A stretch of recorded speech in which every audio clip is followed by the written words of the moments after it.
been going through Daddy's tools and just looking at everything, and I've got these two, I actually got 4 or 5 ratchets that don't work so well anymore, so I picked these two and I'm gonna take them apart and try to get them back a-going. Let's see how it all works out. So this one's an old USA Craftsman. We're gonna start by taking it apart. Give me a minute and I got that keeper out. Had to struggle with it for a bit and find some good pliers. So everything's a little frozen up in there. This looks pretty decent. Seems to work. Let's see if that the ball might be stuck. The detent might be stuck. We'll get it all fixed.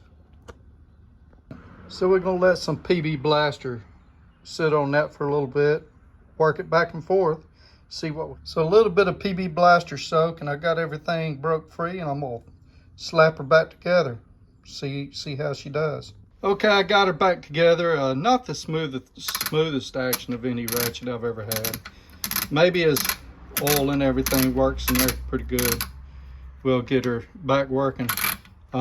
Decent ratchet, it'll do in a pinch. These were all, you know, I forget how many tooth. They're not real fine tooth, that's for sure. But I think the more this one gets used, if it gets used at all, it'll work out and get a little better. Now let's get to working on that other one. So this one, the selector lever is broke. I don't know how bad. I don't know what it looks like in there.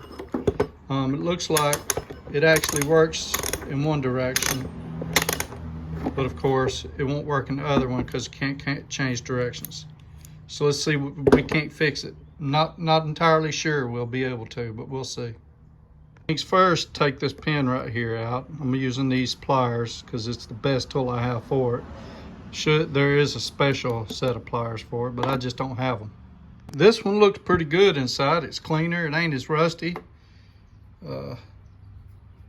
Yeah, it looks pretty good. I think Craftsman used a very similar design on some of theirs. This is Promark, made in Taiwan. But now I got to pull this keeper out right here to get this off. There we go. There's the damage on that one. To fix that, I'd probably need to go home, take it home with me, get my TIG welder, build that piece back up, take and work it, machine it back, you know, to fit into that hole so it'll work. I don't have any other messed up ratchet around here to try to find a piece to replace it with, so this one is going to be a failure on getting it fixed right now. Maybe later on we'll work on it. Not sure it's worth putting the money into. Not money, but time. But you never know. It might make some kid a decent ratchet one day. So that'll be it for these. We got one going and one is still in the works. Hey, I want to thank y'all for watching this video.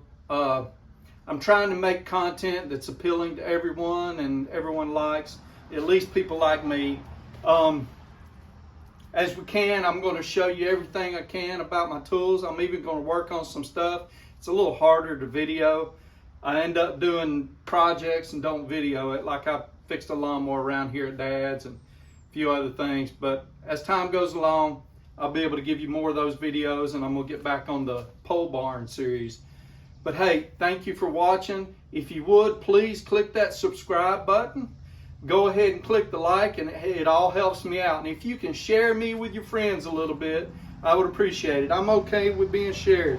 Y'all have a great day. Take care.